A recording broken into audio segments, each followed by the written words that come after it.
Today, I met somebody that I felt quite a huge aversion to, and he just gave me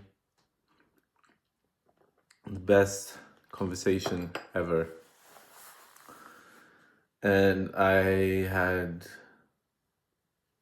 great realizations, and I just spoke to my dad, and we had this thing going on that we were saying, usually people that you look at first and you think, oh, it's somebody that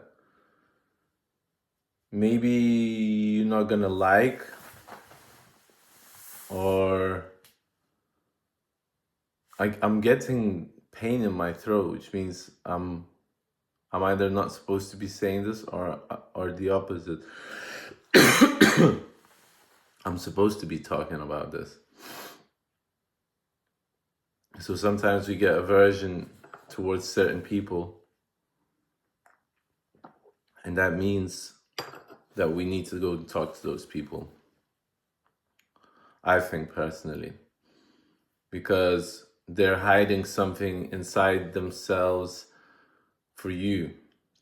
And sometimes you meet people and they're really nice, and you spend some time with them, and then you figure out that they're not really nice, that they're just using you for certain things.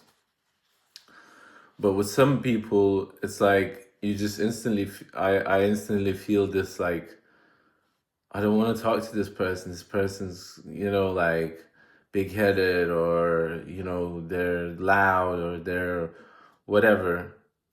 And actually, those are the people I should go and talk to, because I'm projecting my shadow upon them, which is the things that I am unaware of in myself. I'm projecting that onto them.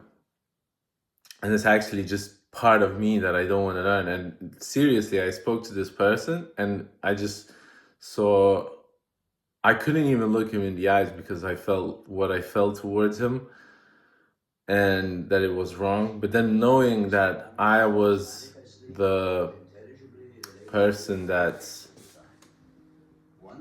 he's a part of me, and I'm a part of him. So he maybe wasn't very warm towards me either, and we just had this chat, and it was beautiful, and we went each to our own way, but we felt, both of us felt this, like, we understood each other.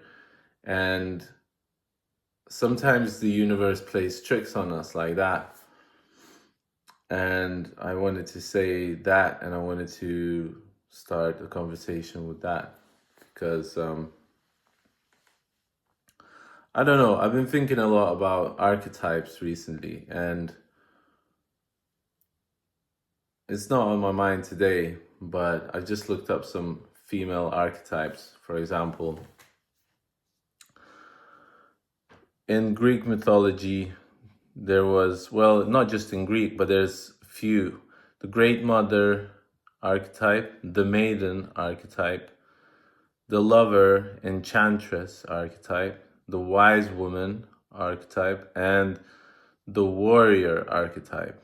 And I wanted to mention a few of them who were in Greek mythology, I think, or just in mythology, key figures. So the Great Mother was Gaia, Demeter, Isis, Pachamama in the Incan mythology, Virgin Mary in Christianity.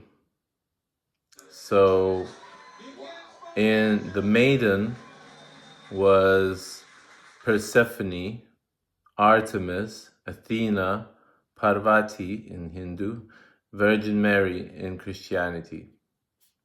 Christianity doesn't have that much difference between their archetypes.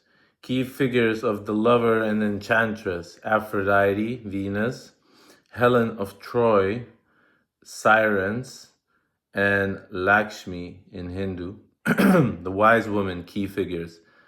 Hecate, Circe or Circe or Circe, I think it's Circe. Baba Yaga in the Slavic, and Morrigan in the Celtic, and Freya in the Norse mythology. And the warrior was Athena in Greek, Kali in Hindu, Valkyries in Norse, and Xena, pop culture, we all know Xena. Why I'm talking about female archetypes, I don't know, because I'm female inside. I'm male on the outside, but I'm female on the inside. So my anima is taken over. And when I heard about these archetypes, like the female archetypes, that it's different to the male archetypes, because there's not, I don't know, they're more like, there's certain core traits which are, for example, a male can't be the great mother, which is one of the greatest archetypes, core traits: nurturing, life-giving, protective, maternal, fertility, creation. I mean, man can create with his hands, but he can't create with his womb because he doesn't have one. So I mentioned these because some women archetypes are like, they don't even need a man, They don't feel the need to be loved. They feel the need to be loved, but some of them, like I think it was Aphrodite, who loved the company of men, Some of them would lose their head over power, Like once they were in a place of power, they would completely lose their focus and be quite ruthless and just not act as a woman at all. And I think it's so interesting because, as a man talking about female archetypes, I would like women to look into male archetypes, but just because I think we don't understand each other, like I think men don't understand females. Like, we're not interested, we're not interested in one another. And I'm quite interested in this archetype game. And why archetypes? Because we all are acting these out, more or less in our lives.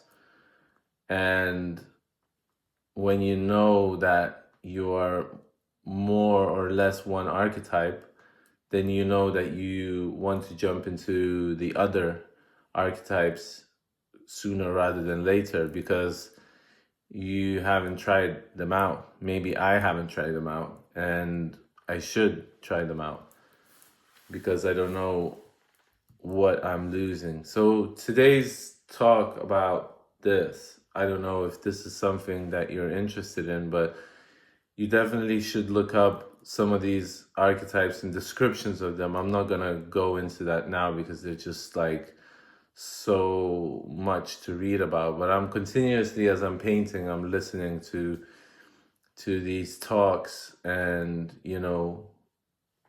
carljung's like lectures about symbolism, like just amazing stuff that was people, if they knew, that they're not going crazy, that some things that they're experiencing in their life are things that people have experienced thousands of years ago, or like hundreds of years ago, and they're written down in books, and there's proof of it. Even though it's unconscious, it seems like, you can't think of such things, and you think that, oh, like I'm alone in this world with my crazy head. It's like, you're not alone, you're not crazy. If you're going through crazy experiences, it's because you're meant to be going through that now. And you know, if people don't understand you, it doesn't mean that the whole world won't understand you, but the world needs to know you. You know, that's why I started this channel, because I don't know who I'm gonna connect with and who I'm gonna talk with and who's gonna listen to me. So I go into my little coffee rants, literally little coffee rants, and you know, then I go and paint, and then I listen to these talks, and then I make some food, and then I'm like, somebody comments, and I really appreciate it. And if you haven't subscribed, please do. I'm reaching for that, for my goal, you know.